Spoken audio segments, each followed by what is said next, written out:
Yesteryear broadcasting equipment, a place where you can go eye to eye with fish, and food that not only tastes good, but is good for you.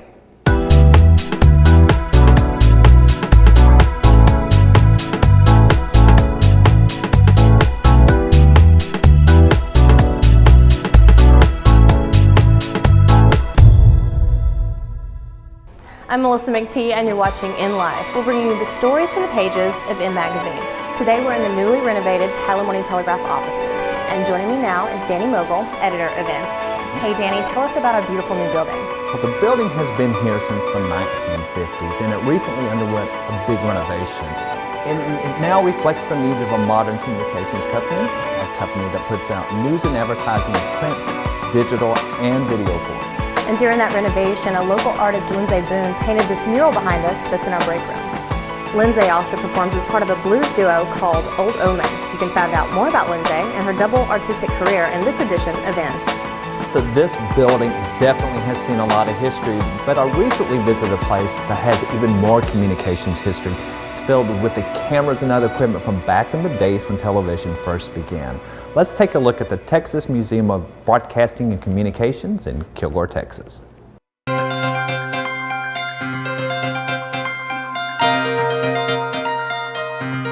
I've been collecting this all my life. I've worked in radio and TV when I was in college and somehow got taken off by space aliens or something and worked in the live concert sound business for about 35 years.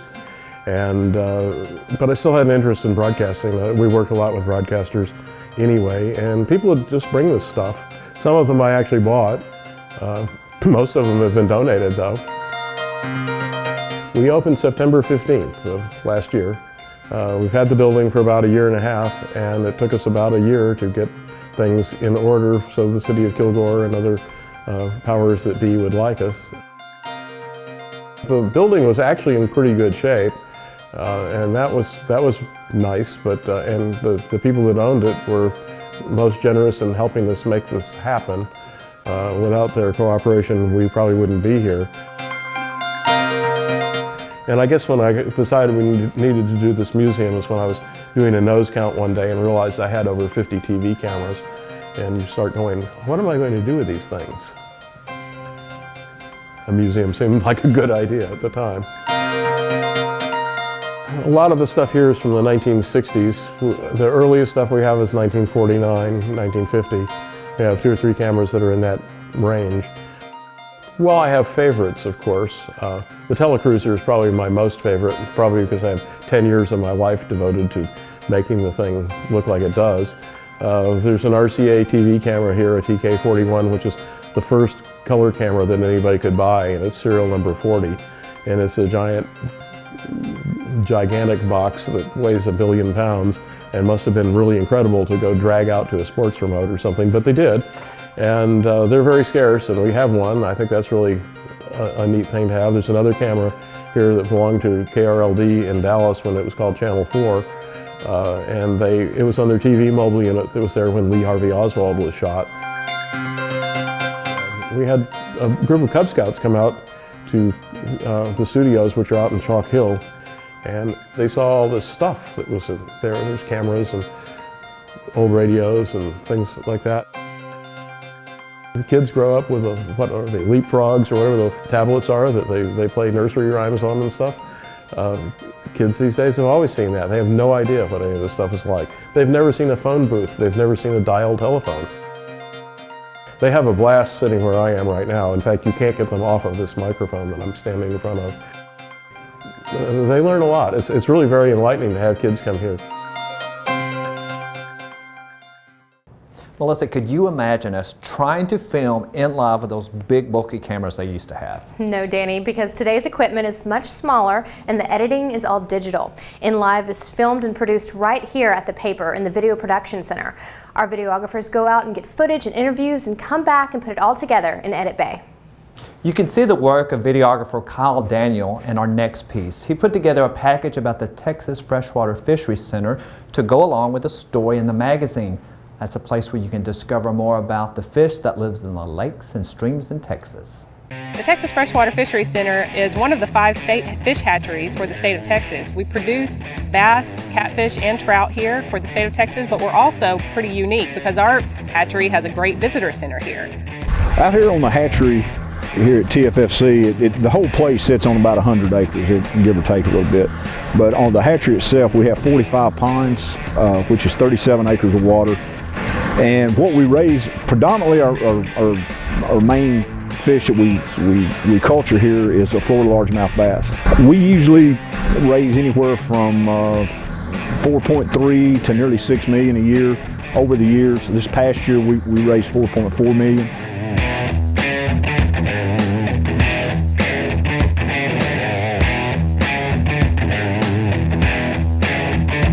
Inside our visitor center, we have some great exhibits. We have over 300,000 gallons of aquaria, and we have everything from the smallest little pupfish from West Texas up to the biggest freshwater fish in Texas, which is the alligator gar. Those gar can get up to 8 feet long, and we have several of those specimens here.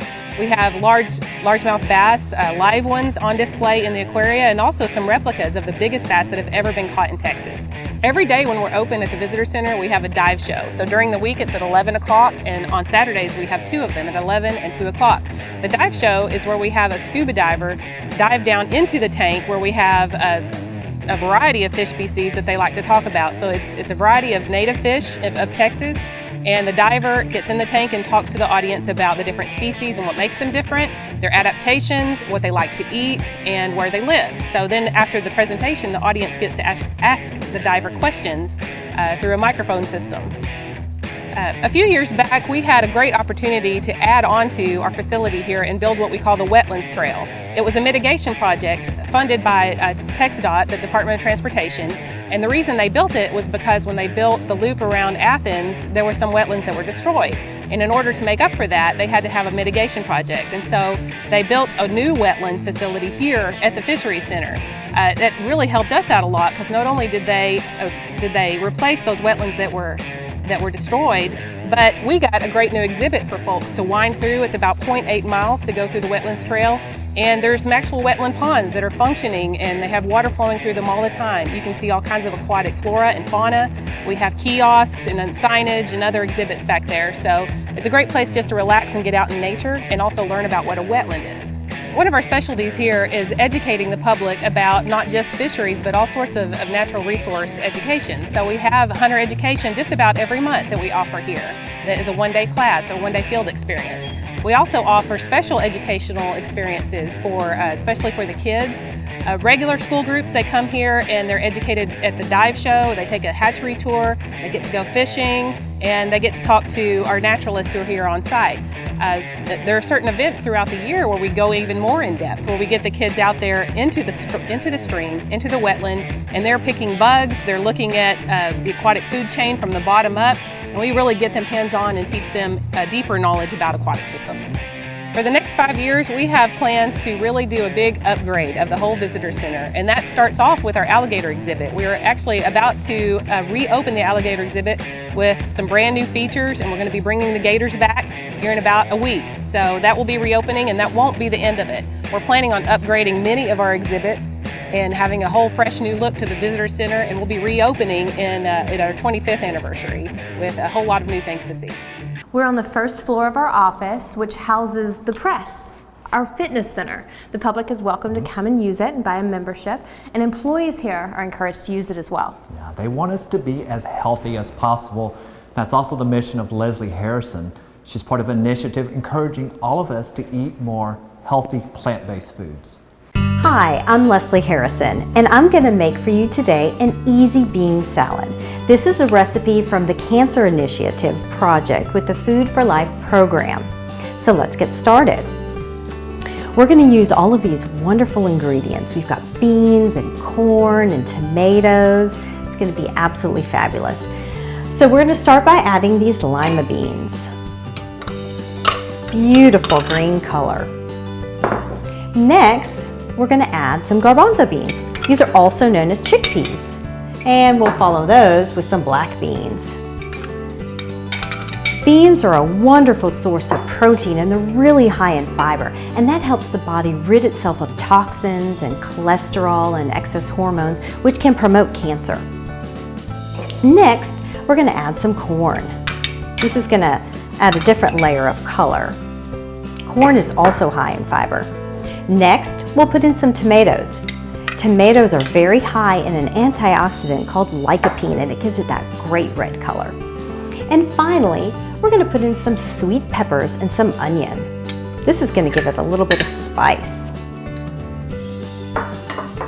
Now, I'm going to use some of this basil that I clipped from my garden this summer.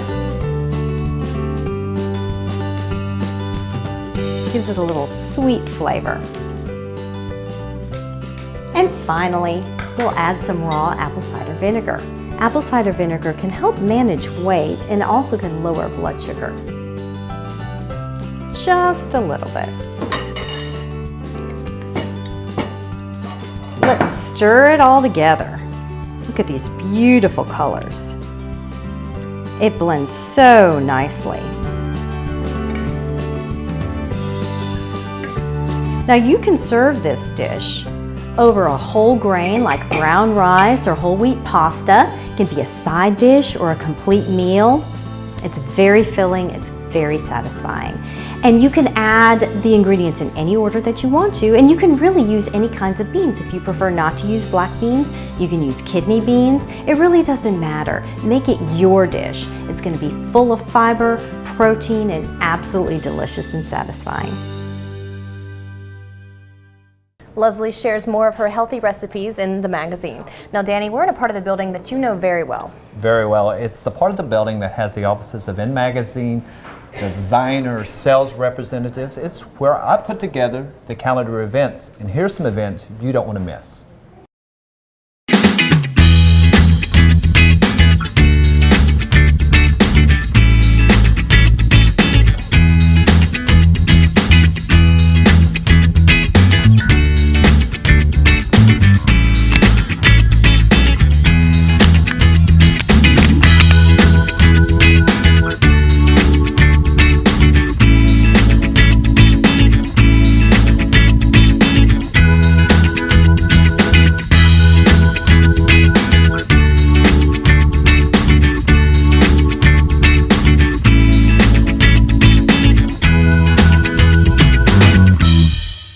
Most of these events signal that springtime has arrived, and with springtime comes sleeveless tops and dresses that are elegance personified. We're over here at Villa de Felicita, and this is just more of like, we wanted like the passion of spring. I just wanted tons of fluidity. Like, I wanted to see a lot of motion, and I wanted people to feel very lively and going into spring, and just have a lot of character and a lot of fun. All of the wardrobe is from Versona, and then the eyewear came from West Vision here in Tyler. So there's just a lot of just fun, high-end fashion with affordable fashion so that you can get the look that you need for spring. Behind the music.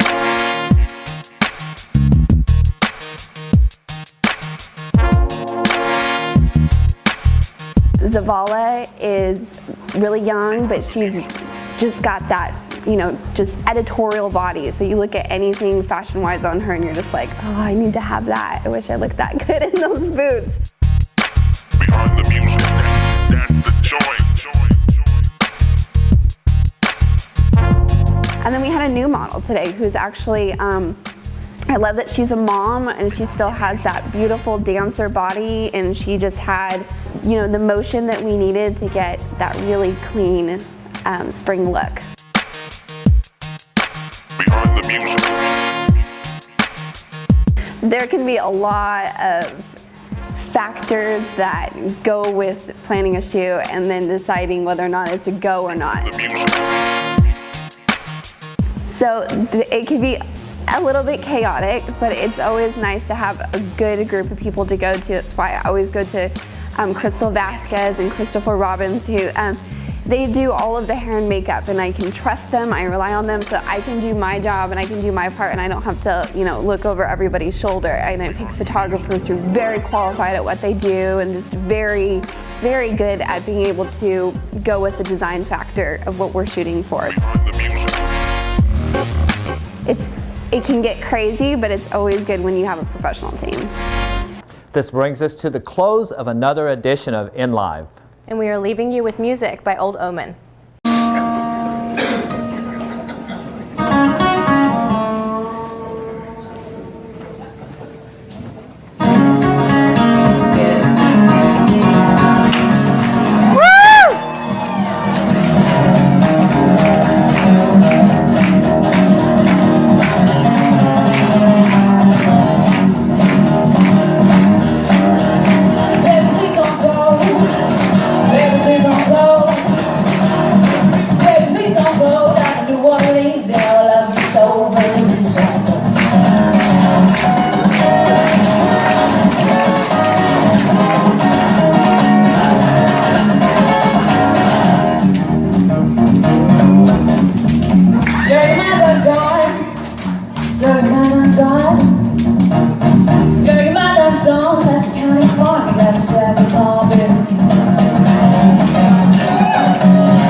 Girl, your mind I'm gone.